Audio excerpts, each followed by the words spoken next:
Standing in your own place. The shift, the first full moon of the Aquarius-Leo nodal axis. Note, I know I said I was taking a break from writing about astrology, but this is too significant to put over, so here it goes. The shift is on. On February 20th, when Saturn and Neptune met at 0 degrees Aries, I wrote an article exploring why that conjunction marked the beginning of a new cycle.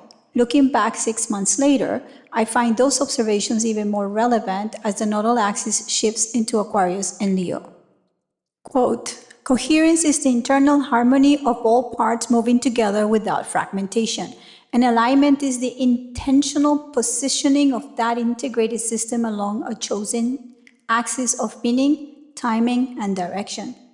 From January 2025 until July 26, 2026, we had the North Node oriented towards surrendering, towards accepting. What were we accepting? The things we were discerning, editing out of our lives because they were no longer making sense. That was the main concept of the North Node in Pisces and the South Node in Virgo. The nodal signs describe the collective evolutionary direction. They reveal the telos of the evolutionary process, what has become familiar and what now seeks development. The planetary rulers show how the process is being carried. They reveal the mechanics through which that evolutionary intent unfolds. Now the nodes have turned. Until the spring of 2028, the North Node is in Aquarius and the South Node is in Leo. The last time this happened was from the end of 2007 through the spring of 2009. We have to remember what was happening in our lives then and find the correlations between that time and now. Life is a spiral. We never repeat ourselves unless we fail to see the connections. The Aquarius North Node can make you more aloof, more objective. It can make you disembodied, disassociated, disconnected. At the same time, it can make you capable of seeing across timelines because it sees the whole. The Leo South Node can make you more drama-driven, more self-centered, more tyrannical. It is about integrating both. The moon symbolizes the ego, our sense of identity. It describes the emotional lens through which we react to and eventually learn to respond to reality. Leo, ruled by the sun, describes how identity validates itself through its own creativity simply by being the sun. The sun does not look at itself in the mirror. The sun radiates life. It is about how you integrate your solar self, how you have been able to validate yourself through what you naturally create and what you genuinely do well. When you come back into the collective, how can you be seen as yourself and not as a poor replica of someone else? How does your uniqueness contribute to the good of humankind? It is about finding that synthesis. Saturn and Neptune in Aries work together with this nodal shift. Neptune dissolves the familiar identity. Saturn builds a structure through which more authentic one can emerge. Carl Jung called this individuation. The individual participates in the collective by enacting himself. Aquarius becomes the field of participation. Leo becomes the source of creative radiance. Their synthesis allows individuality to become a conscious contribution to the whole. Perhaps this is why we are witnessing so many ideological realignments. People gather around ideas, identities, and movements while the deeper work asks each person to stand in their own place. The collective changes when individuals stand in their own place and contribute from their own center.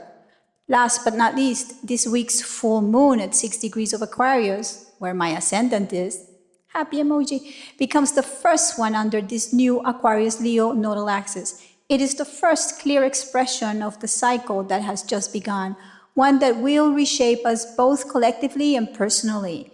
It also falls on the very degree where the solar eclipse of January 26, 2028 will conjoin Pluto, making it one of the most defining signatures of this entire cycle. The last time eclipses in Aquarius and Leo aligned with Pluto was in 1785. Yep, we're witnessing the beginning of a much larger chapter. Pay attention to what becomes visible now. These are the opening notes of a story that will continue unfolding over the next 18 months. The rulers of the full moon are also the rulers of the nodal axis. They carry the same evolutionary narrative, allowing us to glimpse where this cycle is leading. This full moon conjoins Pluto in Aquarius, illuminating the emotional patterns, psychic entanglements, and collective allegiances that have quietly shaped our perception of reality. Across the sky, the Sun conjoins Jupiter in Leo, expanding the invitation to stand in your own creative authority. Authority arises from knowing who you are and expressing it through your own nature. Venus in Virgo forms its first quarter square to Mars in Gemini, marking the first point of friction between discernment and action. New ideas ask to be tested. Intention and discernment ask for commitment. This full moon reveals where your identity has been inherited and where your own nature is ready to emerge. Standing in your own place becomes the bridge between who you are and what you bring to the collective. Saturn has also stationed retrograde in Aries, forming a square to Mercury, which has just turned direct in Cancer. Think back to your own Mercury retrograde. What emotional insights settled into place? Which conversation or realization reshaped your understanding? Saturn now asks you to give that realization structure. The first quarter square marks the moment when understanding becomes embodied through action. Your life begins to reflect what you now know. Uranus forms a harmonious trine to Pluto, the Moon, and Juno, supporting transformation. Its trine to the Sun and Jupiter encourages authenticity. Neptune sextiles the same configuration, bringing trust into the process. This is an extraordinary opportunity to step into a new timeline, aligning with the frequency that already belongs to you. The astrology is an atmosphere. The real weather is inside. Related essay. This essay contains a conversation that began on February 20th, 2026, when Saturn and Neptune met at 0 degrees of Aries. It was called What is Your Incentive? That article explores coherence, alignment, and the nervous system, self-authorship, and why this conjunction marked the beginning of a new 36-year cycle. The Aquarius-Leo nodal axis builds on that foundation by asking how your individuality becomes conscious contribution to the collective. Personalized readings. If this article resonated with you, this is how I read charts. Every session is a dialogue. We explore your natal chart through the lens of the evolutionary astrology, weaving together current transits, secondary progressions, and human design to understand the larger pattern unfolding through your life. Every reading reflects the unique moment in which we meet because your chart speaks differently as you evolve. I'm going to read 3 short testimonials. She does not predict. She is me. She remembers. She does not push. She reflects. And in that reflection, a part of me fully awakened. M. My reading with Monica gave me a key insight.